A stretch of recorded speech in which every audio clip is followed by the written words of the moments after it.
Hello बच्चों, hope you are fine. Last chapter में हमने क्या पढ़ा था? हाँ, हमने पढ़ा था सॉइल के बारे में कि सॉइल कैसी होती है, कितने तरह की होती है।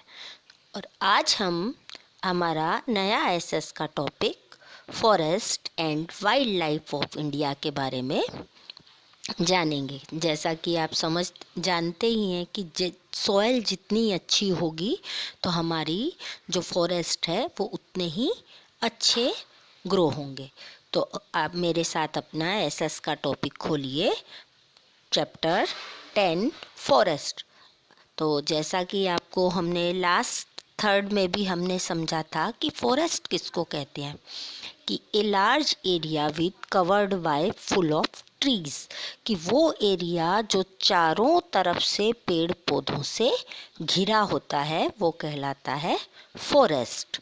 और वाइल्ड लाइफ क्या होती है? वाइल्ड होता है जंगली, यानी कि जंगल में रहने वाले जो भी हैं, चाहे वो एनिमल्स हों या ह्यूमन बीइंग्स हों, उनकी लाइफ कैसी होती है। तो चलिए स्टार्ट करते हैं। Start the reading. Importance of forest. Forest as the gift of nature for the ecological balance 1/3 33 of the total area of the country should have forest, but in the India only 1/5, only 20% is forest area. Forests are very useful to us. They provide wood, herbs, fruit, gums, mediclinic plant. They prevent flood, soil erosion. They also attract rainfalls, and it is necessary to make effort to increase the forest area. और जैसा कि आपको India के बिल्कुल पास के नक्शे में दिख रहा है, जहाँ भी ग्रीन पार्ट बने हुए हैं वो हमारे इंडिया के फॉरेस्ट के एरियाज हैं। तो इस पैराग्राफ में आपने समझा कि जो फॉरेस्ट यानी वन या जो जंगल हैं वो हमें कुदरत की दी हुई एक उपहार है। किसी भी पर्यावरण के बैलेंस के लिए उस देश का 1/3 हिस्सा लगभग फॉरेस्ट से ढका हुआ होना चाहिए। पर हमारे देश इंडिया की हालत क्या है कि सिर्फ जो 20% हिस्सा है वही फॉरेस्ट से ढका हुआ है। फॉरेस्ट हमारे लिए बहुत यूज़फुल है। वो हमें तरह तरह की लकड़ी देते हैं, फ्रूट्स देते हैं और दवाई के प्लांट्स भी देते हैं। वो बाढ़ को रोकते हैं, मिट्टी के कटाव को रोकते हैं, बरसात को अपनी ओर अट्रैक्ट करते हैं। और यही सब कारण है कि फॉरेस्ट का बढ़ना हमारे लिए बहुत ज़रूरी है।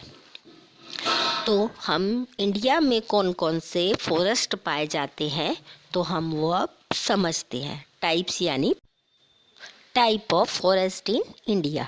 Our country has huge variety of forests. They are divided into following type of the basic of vegetation and climatic region. Bharat जो है वो बहुत विविधता से भरा हुआ देश है। यही कारण है यहाँ के फॉरेस्ट भी जो है वो बहुत ज़्यादा वैरायटी के है। फॉरेस्ट की वैरायटी को हम वहाँ पर हमें प्राप्त होने वाली वेजिटेशन और वहाँ का वातावरण कैसा है उस हिसाब से हम फॉरेस्ट को डिवाइड करते हैं। तो भारत में मिलने वाले जो फॉरेस्ट हैं वो tropical evergreen forest, tropical deciduous, tropical thorn, tidal और माउंटेन। तो अब हम आपके नेक्स्ट पेज पे आते हैं और ट्रॉपिकल एवरग्रीन जो फॉरेस्ट है उसके बारे में विस्तार से जानते हैं। तो ट्रॉपिकल का अर्थ होता है कि उष्णकटिबंधीय है, कि जहाँ पर वातावरण न तो बहुत ज़्यादा गर्म है और न तो बहुत ज़्यादा ठंडा। एवरग्रीन यानी हमेशा हरा दिखने वाला। तो tropical evergreen forest are found in hot and wet region in India. They are found in western slope of the Western Ghat, hills of the northern and the Andaman and Nicobar Island. Trees are generally tall with a broad canopy are at the top. The short trees are in the middle and shrubs at the ground level. In the way, these forests are layered in 3 tiers. In these types of forests, the tree do not shed their leaves in the same season. They appear green throughout the year, hence they are called evergreen trees. The main evergreen trees are redwoods, mahogany, ebony and wood of evergreen trees very hard. जैसा कि आपने जाना कि topical evergreen जो हैं वो गर्म और गीले प्रदेशों में पाए जाते हैं और भारत के वो कौन सी जगह हैं तो वेस्टर्न घाट के जो ढाल हैं, इस नॉर्थ की जो पर्वतीय इलाका है, अंडमान और निकोबार आदि जगह पर इस तरह के फॉरेस्ट पाए जाते हैं। इस तरह के फॉरेस्ट की विशेषता क्या होती है कि हमें बहुत ऊंचे ट्री मिलते हैं, मिडिल के लेवल पे हमको छोटे ट्री मिलते हैं और एकदम जो ज़मीन की सतह पर है वो हमें छोटे छोटे शब्स के प्रकार के ट्री मिलते हैं और इसलिए इन फॉरेस्ट में हमें ट्रीज की 3 लेयर देखने को मिलती है, सबसे ऊंचे, मिडिल के और ग्राउंड लेवल के। और इन फॉरेस्ट की सबसे खास बात यह है कि जो इनके ट्रीज की लीव्स है वो सब एक साथ नहीं गिरती और यही कारण है कि ये हमें सारे साल हरे भरे दिखाई देते हैं। रोजवुड, महागोनी और इबोनी आदि मुख्य ट्री हैं जो हमें एवरग्रीन फॉरेस्ट में देखने को मिलते हैं और इन पेड़ों की लकड़ियां जो है बहुत हार्ड होती है, बहुत यूज़फुल होती है। अब हमारा आता है ट्रॉपिकल डेसीडियस। तो डेसीडियस कहते हैं पर्णपाती, यानी जिनके पत्ते मौसम के अनुसार गिर जाते हैं। तो deciduous forests are also called monsoon forest. On the basis of the rainfall received, these forests are divided into moist and dry deciduous forest. In India, the most deciduous forests spread along the foothills of Himalaya mountain, eastern slope of the Western Ghat and Odisha. The main species found in most deciduous forests are teak, sal, shisham and mahua. Dry deciduous forests are found over the Deccan Peninsula, the plains of Uttar Pradesh and Bihar. Trees found in these forests are tendu, palash and bel. जो tropical deciduous जो tree हैं उन्हें हम monsoon कहते हैं, जो बरसात पे निर्भर होते हैं कि बारिश आती है तो उस जगह बहुत अच्छे हमें और सूखे इलाकों में कौन कौन से ट्री जो मिल सकते हैं। जो डेसीडियस ट्री जो मानसून पे डिपेंड है वो हमें कहाँ मिलते हैं, वो हमें हिमालय के ढलानों पर, ईस्टर्न स्लोप पर और ओडिशा में मिलते हैं। और इनमें जो मुख्य ट्री वो कौन से हैं, वो टिक का ट्री है, साल है, शीशम है और महुआ है। जो ड्राई डेसिडियस फॉरेस्ट होते हैं यानी कि जो सूखे प्रदेशों में मिलने वाले, तो वो हमें कहाँ पे मिलेंगे, वो हमें दक्षिण के पैनुस पठार पे मिलते हैं, उत्तर प्रदेश और बिहार में मिलते हैं। जो सूखे डेसिडियस जो फॉरेस्ट में कौन कौन से ट्री मुख्य हैं, वो है तेंदू, पलाश और बेल। अब हमारा आता है थ्रोन फॉरेस्ट। तो टॉपिकल थ्रोन का अर्थ कंटीले, कांटेदार, जहाँ पर बारिश नहीं होती तो वो सूखे और कांटेदार जो वृक्ष हैं तो वो फॉरेस्ट बन जाते हैं, तो उन्हें थ्रोनी फॉरेस्ट कहते हैं।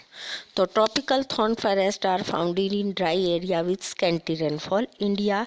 These forest are found in area of Rajasthan, Gujarat, Madhya Pradesh, Uttar Pradesh. The tree and subs have long roots, sharp thorn and small leaves. These trees can survive without water for long period. The plant remain leafless for most part of the year. Babul, bear, kikar and neem are the main trees of this forest. तो इस paragraph में आपने देखा कि जिन area में बहुत कम बरसात होती है तो वहाँ के पाए जाने फॉरेस्ट जो है वो थ्रोनी फॉरेस्ट कहलाते हैं। और भारत के कौन से हिस्सों में ये मिलते हैं, राजस्थान, गुजरात, मध्य प्रदेश और उत्तर प्रदेश में। इन ट्री की विशेषता क्या होती है कि इनकी जड़ें बहुत लंबी और नीचे तक जाती है। क्यों? क्योंकि बरसात की कमी है तो पानी को खींचने के लिए जड़ें बहुत नीचे तक जाती है और इस तरह के पौधे बिना पानी के भी बहुत लंबे समय तक अपने आप को सरवाइव यानी जीवित रख सकते हैं। और ज़्यादातर जो पेड़ों की पत्तियां हैं वो पूरे साल आपको बिना पत्तियों के दिखाई देते हैं। इसके मुख्य पेड़ कौन से हैं? बबूल, बेर, कीकर और नीम, जो थ्रोनी फॉरेस्ट में पाए जाने वाले मुख्य ट्रीज हैं। टिडाल, टिडाल कहते हैं ज्वार को। तो इसका मीनिंग क्या है कि tidal forest are also known as mangroves. Mangroves होते हैं जो सदाबहार, कि जो यानी आपको पानी के एरिया, खारे पानी में भी जो अपने आप को ग्रो कर सकते हैं और मीठे पानी में भी आप ग्रो कर सकते हैं, तो वो मैंग्रूव यानी सदाबहार। They are founded in delta of rivers of area flooded by sea water. These forests grow in both fresh and salt water. जैसा कि हमने आपको बताया ही था कि वो साफ पानी में और समुद्र के जो नमकीन पानी में अपने आप को ग्रो कर सकते हैं, इसलिए ये मैंग्रूव्स कहलाते हैं। In India, they are found. Turn your page. In India, they are founded in lagoons in Kerala and the Ganga Brahmaputra Delta. A tree named Sundari grow in Ganga Brahmaputra Delta. The tree is used to make boat. This tree has given the name Sundarvan of the areas. और इस टिडाल जो forest है वो हमें कहाँ मिलते हैं? वो हमें लगून्स यानी खाड़ी, केरला की खाड़ी में गंगा ब्रह्मपुत्र डेल्टा में मिलते हैं। और इन जो पेड़ों की एक नाम दिया गया है, एक ट्री है जिसे सुंदरी नाम दिया गया है। तो जो आसाम का सुंदरवन रिजर्व एरिया है शेरों के लिए, बाघों के लिए, उसके आधार पर इस पेड़ को सुंदरी नाम दिया गया है, जिसकी विशेषता क्या है कि ये बोट बनाने के काम में आता है। अब नेक्स्ट आते हैं हमारे mountain forest. Mountain forests are also called coniferous forests. These are found in mountain region in India. They are found on the slope of Himalaya and Nilgiri. The tree found in the forest are tall, evergreen, and have needle-shaped leaves, so the snow does not collect on them. The main trees in this forest are cheer, devdar, fir, pine, and chinar. In the Nilgiris, these forests are known so as शोलास। तो mountain forest हैं वो ज़्यादातर हमें mountains जहाँ पाए जाते हैं उस एरिया में मिलते हैं, जो कि हमें हिमालय और नीलगिरी के ढाल पर मिलते हैं। इन पेड़ों की विशेषता क्या होती है कि जो इन फॉरेस्ट के जो पेड़ हैं वो बहुत लंबे, हरे भरे, और जो उनकी पत्तियाँ होती है वो आगे से सुई के नोक की आकार की होती है, ताकि जो स्नो बर्फ़ है उन पर इकट्ठी ना हो जाए, क्योंकि पेड़ों पर बर्फ़ इकट्ठी होगी तो पेड़ जल जाते हैं। मुख्य पेड़ कौन से हैं? चीड़, देवदार, फिर पाइन और चिनार के हैं। अब हमारा आता है कि कन्वर्सेशन ऑफ फॉरेस्ट, कि फॉरेस्ट को कैसे बचाया जाए। We have read the importance of forests and our environment. Our government has started many effort programs. हमारे जो फॉरेस्ट हैं वो हमारे एनवायरनमेंट और हमारे लिए कितने उपयोगी हैं ये हमने जान लिया है।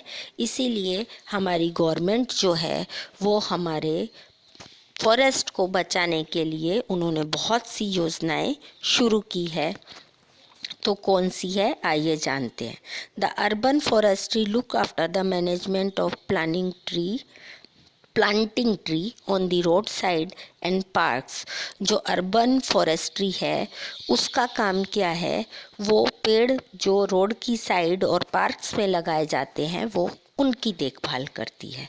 और रूरल फॉरेस्ट्री है वो क्या करती है? वो एग्रो फॉरेस्ट्री एंड कम्युनिटी जो फॉरेस्ट्री है वो उनकी देखभाल करती है। The environmental day is celebrate on 5 June every year to spread awareness among the people to save the. और यही कारण है कि लोगों में पेड़ों को बचाने के लिए अवेयरनेस यानी जागृति आए। तो इस साल हर साल 5 जून को है जो पर्यावरण दिवस मनाया जाता है। The Chipko movement was started in 1974 by the villagers of Uttarakhand to prevent deforestation. Deforestation यानी पेड़ों को कटने से बचाना। तो जो चिपको मूवमेंट जो है 1974 में उत्तराखंड में शुरू किया गया था, तो उसका उद्देश्य क्या था कि जो पेड़ काटने वाले थे, तो लोग जो उत्तराखंड के लोग थे वो पेड़ों से चिपक गए और उन्होंने पेड़ों को कटने से बचा लिया। This movement was lead by Sunderlal Bahuguna. The villagers prevent the cutting down of tree by putting their arms around the tree. इस तरह लोगों ने पेड़ों को बचाया और सुंदरलाल जो बहुगुणा है उनके नेतृत्व में ये चिपको मूवमेंट शुरू हुआ था। Wild life and preservation of animal spices. Wild life यानी जंगल के जो लाइफ है और जंगल में रहने वाली जो प्रजातियां हैं उनको हम कैसे बचाएं।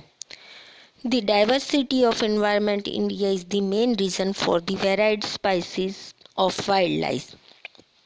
Species of wildlife, जो भारत के एनवायरनमेंट की विविधता है, यही कारण है कि हमारे जंगलों में तरह तरह की प्रजातियां पाई जाती है। पर अनफॉर्चुनेटली दुर्भाग्य क्या है कि hunting creating threat into wild life, कि हमारी जो जंगली प्राणी है वो लोगों के द्वारा शिकार के द्वारा और अनधिकृत रूप से पकड़कर मार दिए जाते हैं। तो वाइल्ड लाइफ को प्रोटेक्ट करने के लिए हमारी गवर्नमेंट ने जो 92 नेशनल पार्क और 492 वाइल्ड लाइफ सेंचुरीज बनाई गई है। तो नेशनल पार्क और सेंचुरीज का मतलब ये होता है कि स्पेशल प्रजाति के लिए बनाए गए पार्क, जिनमें उन जातियों का संरक्षण किया जाता है और उनकी जो हंटिंग होती है वो Kanha national park, Gill wild life sanctuary, Nanda Devi's and Sundarban biosphere reserve. तो यहाँ आपको नाम बताए गए हैं कि किस किस तरह के, और सेकंड पेज में आप आपके नक्शे में जो चित्र में क्लियर दिखाया गया है कि कौन कौन सा नेशनल पार्क और वाइल्ड लाइफ जो सेंचुरी आपकी कहाँ कहाँ पाई जाती है। तो यहाँ पर आपका चैप्टर हो जाता है फिनिश। आशा है आपको अच्छे से समझ में आया होगा। तो आइए एक बार फिर से दोहरा लेते हैं कि हमने इस चैप्टर में क्या क्या सीखा। तो हमने इस चैप्टर में ये सीखा कि फॉरेस्ट जो है वो हमारे लिए कितने ज़्यादा ज़रूरी है, फॉरेस्ट से हमें क्या क्या प्राप्त होता है, हमारे इंडिया में कौन कौन से फॉरेस्ट पाए जाते हैं और उन सब की विशेषताएं क्या क्या है। और यही कारण है कि गवर्नमेंट ने हमारे फॉरेस्ट को बचाने के लिए कौन कौन सी सेंचुरी और वाइल्ड लाइफ योजनाएं शुरू करी हुई है। तो आशा है आपको चैप्टर अच्छे से समझ आया होगा। आप एक बार फिर से पढ़ें और समझने की, दोहराने की कोशिश करें। Thank you.